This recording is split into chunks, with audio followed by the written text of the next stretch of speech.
안녕하세요. 오늘의 천자문사자는 134화 좌시아형이 되겠습니다. 도울자 때시 언덕아 저울 때 형.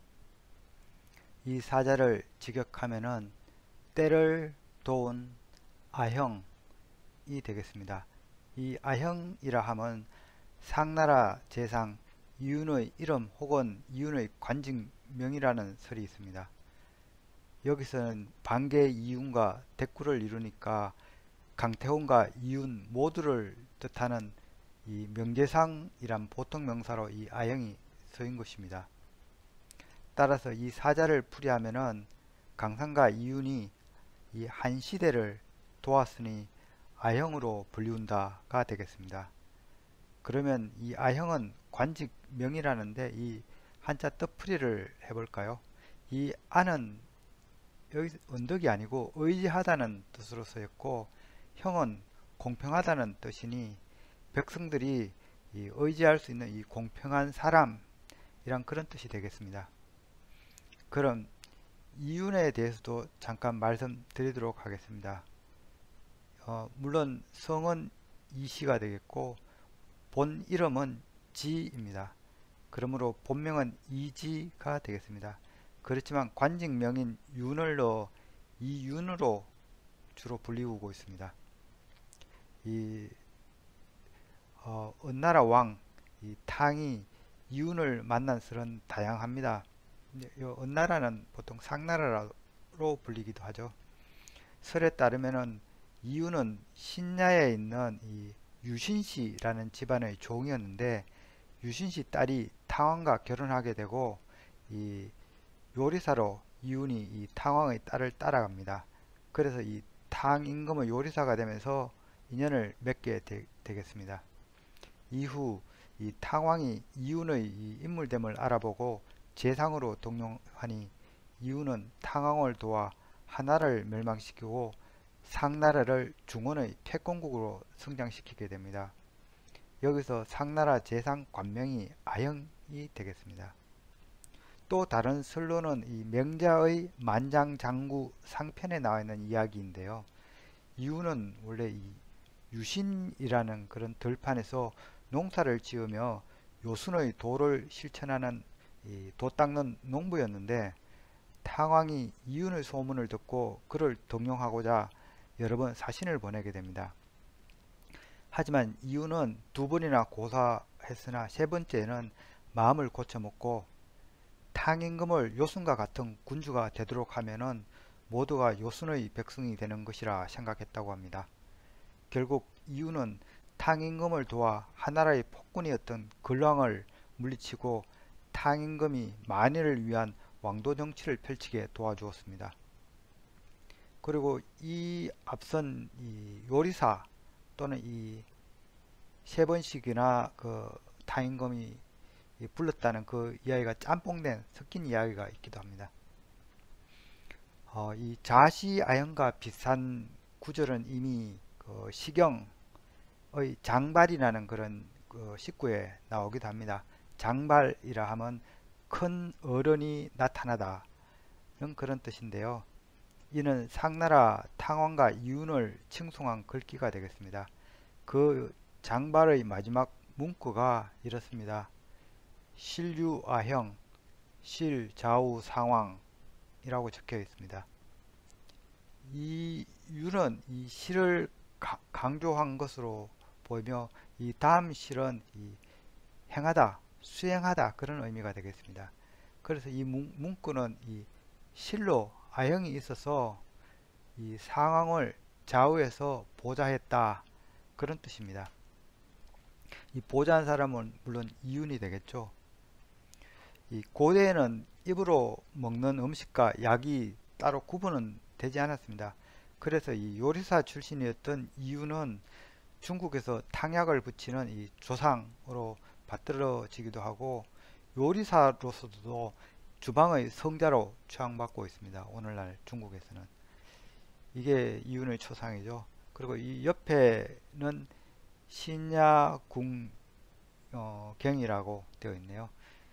이거는 신야에서 궁, 몸소, 경, 경작하다가 되겠습니다. 이 사람이 바로 이윤을 나타내고 있습니다. 그럼 글자에 대해 살펴보도록 하겠습니다. 먼저 도울자를 설명드리겠습니다. 이 자는 여기 사람 인변에 여기 왼자가 있는 형태입니다. 물론 사람이는 이 사람을 그린 자형이고요. 이 왼자는 제가 118화 좌달 성명에서 한번 설명이 있었습니다.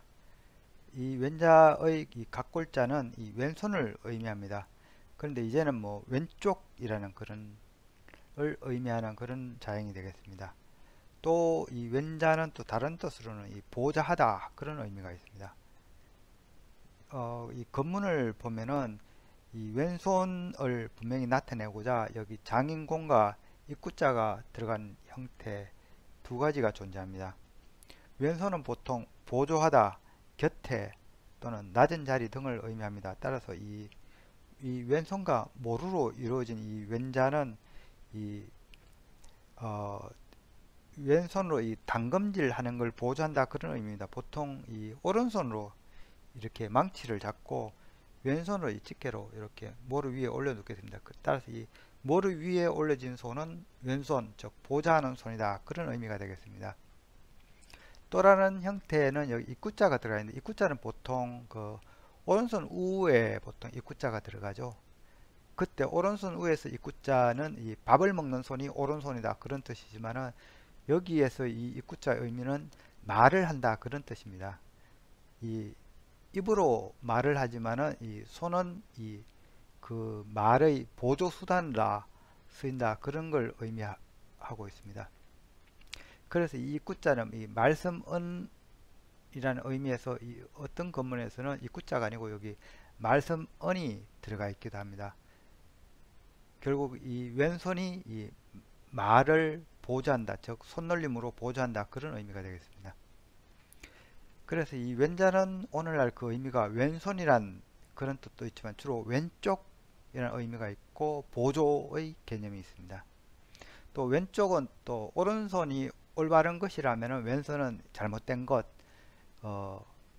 그런 것, 멀리해야 되는 것 그런 부정적인 의미가 있습니다.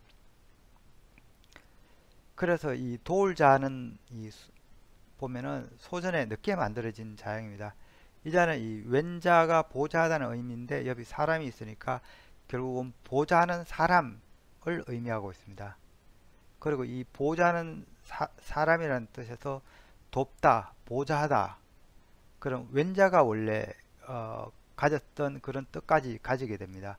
이거는 이 왼자가 보통 이 보좌하다는 의미보다는 왼쪽이라는 의미로 주로 사용되기 시작했기 때문이다. 그래서 왼자가 가졌던 보좌하다는 의미가 이 도울자로 넘어가게 되었습니다. 다음 자는 떼시입니다. 떼시는 여기 날일과 절사자의 합자입니다.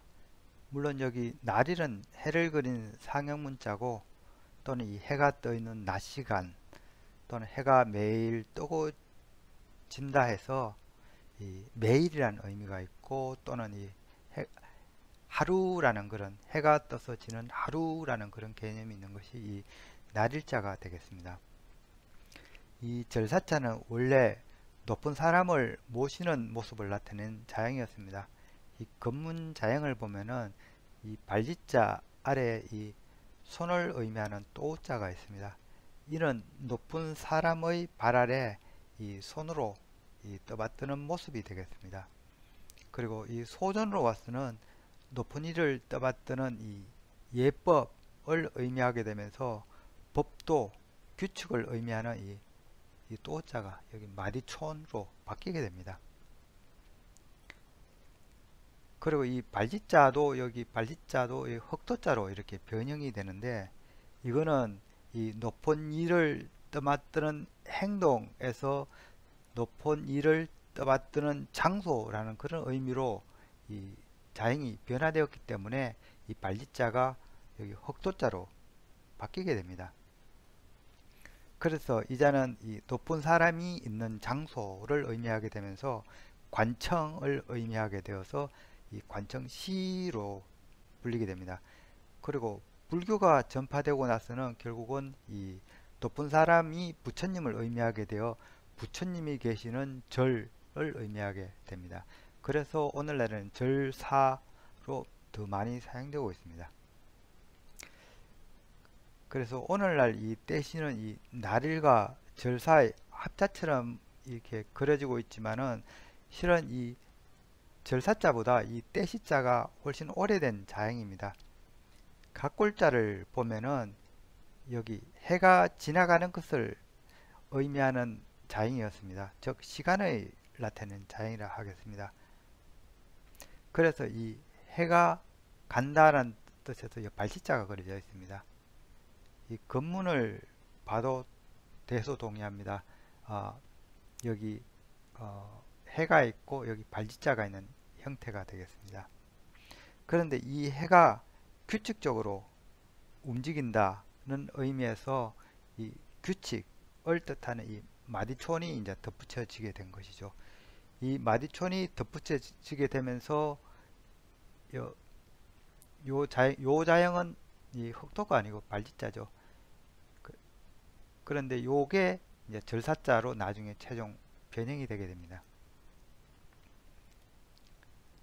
그래서 이 때시의 의미는 때, 시간, 계절, 시대, 기회 등 시간과 관련된 의미를 갖고 있습니다. 이 옆에 그림은 그리스 태양신 헬리오스가 태양마차를 끌고 이 하늘을 지나가는 모습입니다. 태양마차가 동에서 서로 한번 지나가면은 하루가 흐른 것이라고 합니다. 한때는 그의 아들 파에톤이라고 인간 아들이 있었는데 파에톤이 한번 몰게 해달라고 해서 몰았다가 지상에 한번 난리 난 적이 한번 있기도 합니다.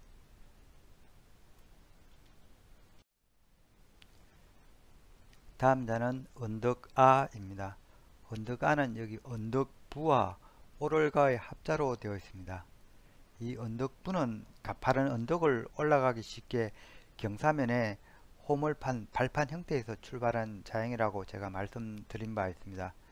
석기시대 주고지는 산기슭 동굴이 많았는데 동굴 벽면을 타고 올라가기 위해 벽면에 계단식 홈을 이렇게 판 것입니다. 이 자형은 경사지를 의미하여 나중에는 언덕이라는 의미로 발전되었고 이 언덕부는 따라서 이 거주지라는 그런 속뜻이 있기도 합니다. 언덕부의 각골자는 이 호물판 형태였다가 건문에서는 이 발판 모양으로 이렇게 변하게 됩니다. 오를가의 각골자는 여기 이게 보면은 목경입니다. 목경이와 여기 입구자가 있는 형태입니다. 이는 이 목경이를 들고 소리를 낸다 그런 뜻입니다. 즉 노동요를 부르고 있음을 나타내는 것입니다. 그 의미는 일하며 부르는 노래 정도는 허락할 만하다는 식으로 해석이 됩니다.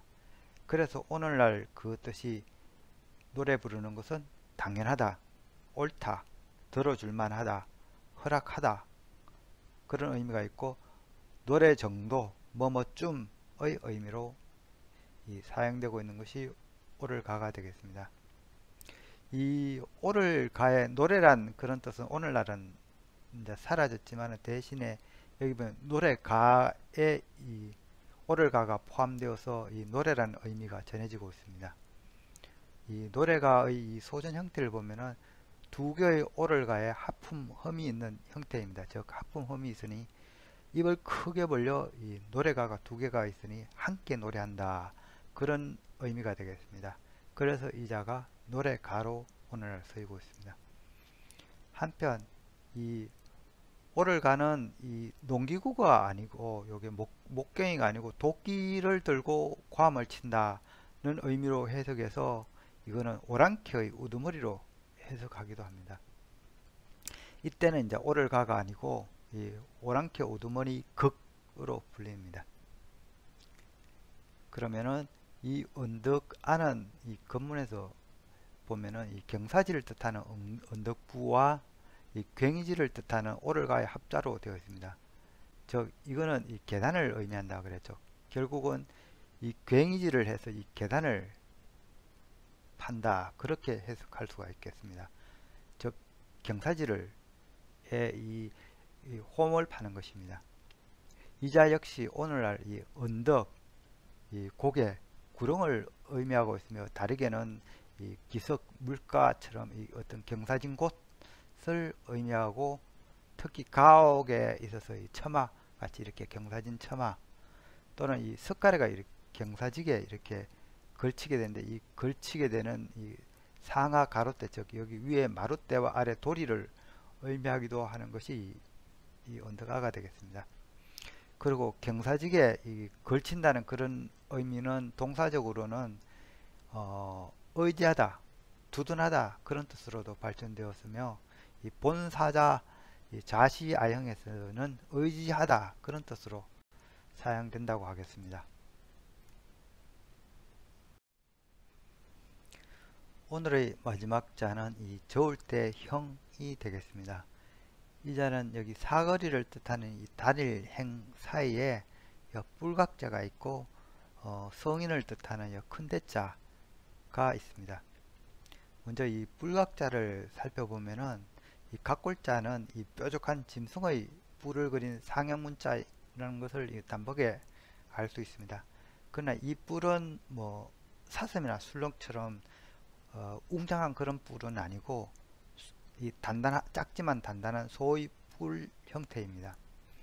그래서 이 자는 처음에는 이 단단한 소뿔을 의미했던 것으로 짐작됩니다. 건문에서는 이 형태는 비슷하나 이 끝에 가지가 생겨나고 있습니다.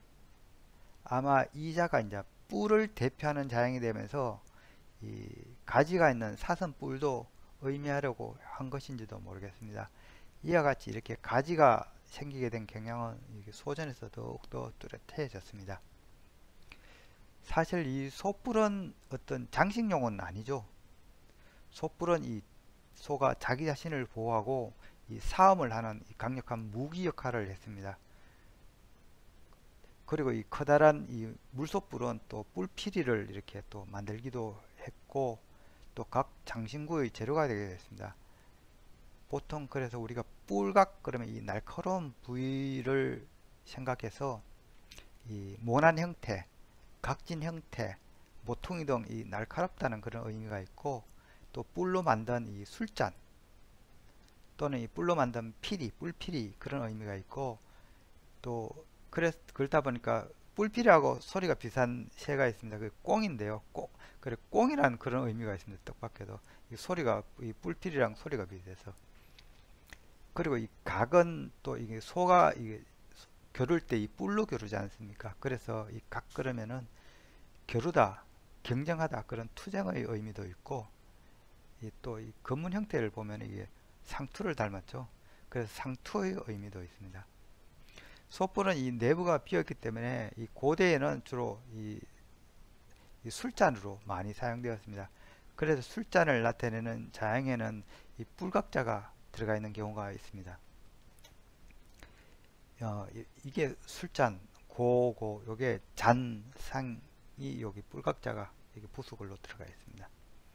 또 이게 속이 비어서 이 액체를 담다 보니까 액체를 청량하는 단위인 요 휘가 있죠. 이 휘에도 여기 뿔각자가 있습니다.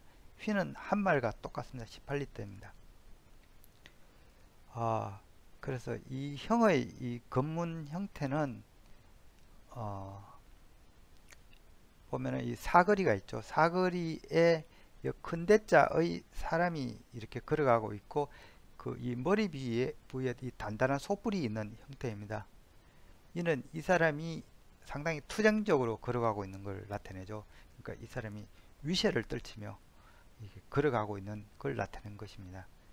그래서 이 형의 이 건문시대 원래 초기의 뜻은 이 권세, 권력, 위세를 의미했던 것으로 보입니다.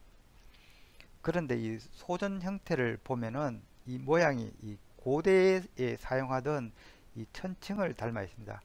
이 큰 대자는 보면은 이 천칭의 이 양팔을 의미하고 이 뿔각자는 이 천칭의 이 머리 부위를 의미하고 그리고 이 단일 양쪽에는 이 행자는 이 양팔료의 이 양쪽 이 시계 접시를 의미하고 있습니다. 그래서 이자는 이 천칭을 이 평행저울을 이 천칭을 닮았다고 해서 다행히 이 저울의 의미를 갖게 됩니다. 그래서 오늘 이 저울 때 형으로 불리는 거죠. 그래서 이 저울이라는 의미가 생기면서 자연스럽게 또 다른 뜻이 생기는데 이제 견주다, 무게를 달다, 아니 평평하게 균형을 맞추다 그런 의미를 갖고 있습니다. 한편 이자는 원래 또 앞에 이 뿔각자가 있죠. 이 뿔각자와 이 저울이라는 그런 의미가 합쳐져서 이 고대에는 이 소뿔이 뭐냐면은 사람을 치지 않도록 이 뿔 앞에다가 뭔가 가로로 만든 이 나무를 되었다고 합니다. 사진을 찾아봤는데 못 찾겠더라고요. 그걸 이제 뿔막이 나무라는데 이 뿔막이 나무가 이 천칭처럼 생겼나 보더라고요. 그래서 이 형은 뿔막이 나무라는 그런 의미가 있다고 합니다. 또 그러다 보니까 이자가 이제 저울 때 천칭 이 뿔박이 나무 등과 같이 이 앞을 가로막는 이 가로대라는 그런 의미가 이제 생겨나게 되면서 이 형은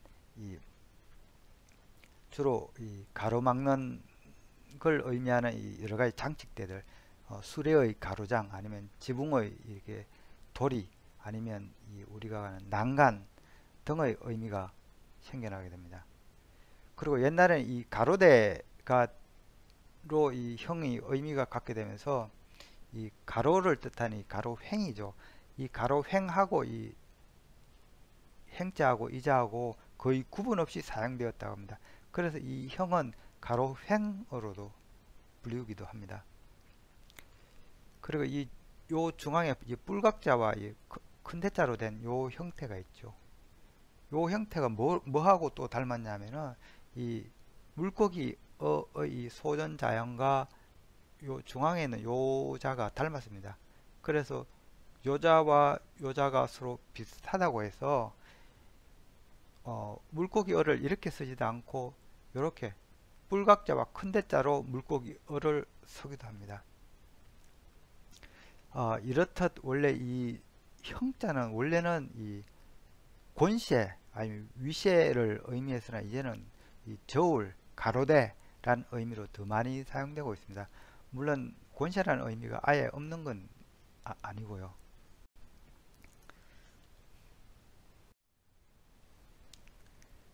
이상으로 오늘의 천자문 사자 좌시아형 즉 강산과 이윤이 한 시대를 도왔으니 즉 시대를 도왔다는 의미는 부패한 왕조를 무너뜨리고 새 왕조를 열게 하였다는 말이며 그래서 이들은 아형으로 불리운다는 사자성어를 마치도록 하겠습니다. 이유는 원래 고아였다고 합니다. 이 버려진 그를 신씨 가족이 데려와서 이 요리사로 키웠습니다. 이후 신씨 딸이 이 탕왕과 결혼하자 이유는 탕왕의 전속 요리사가 됩니다. 이유는 매우 똑똑해서 이 자신만의 이 어떤 철학, 그러니까 세상을 다스리는 철학이 있었는데 이를 펼칠 길이 없었습니다. 그러던 어느 날 이 이윤이 꾀를 부려서 왕에게 올리는 이 음식의 간을 한동안 잘못 맞추게 됩니다. 탕왕은 음식이 계속 짜거나 싱거움으로 이 요리사 이윤을 불러서 이 까닭을 묻게 됩니다. 이윤은 이 요리의 간 조절과 이 천하대사를 빗대어 이야기하니 이 탕왕이 딱 보니까 얘 대단하다. 그래서 이 인물됨을 알아차리고는 바로 재상으로 임명하게 되는데 그 재상 관직명이 아형이라고 합니다. 이유는 이 재상으로서 이 탕왕 이후에 여러 후대 왕들을 모셨으며 이 탕왕의 손자에 와서 태갑이라는 사람이 왕이 되는데 부덕한 행동을 보이자 그 태갑을 별궁에 유폐하고 3년간 섭정하게 됩니다. 이후 태갑이 자신의 잘못을 뉘우치자 이유는 권력을 되돌려주게 됩니다. 다른 기록에서는 이 태갑이 탈출해서 이윤을 죽이고 왕권을 찾았다는 그런 기록이 있기도 합니다. 하지만 이거는 이제 후대에 이 반역을 가장 죄악시한 이 후대 왕들이 에 의해서 이 재편집된 것으로 이게 사료됩니다. 이런 전유로 보통 우리가 역사에서 반역을 꾀할 때 큰 핑계거리로 이 이윤을 내세우기도 합니다.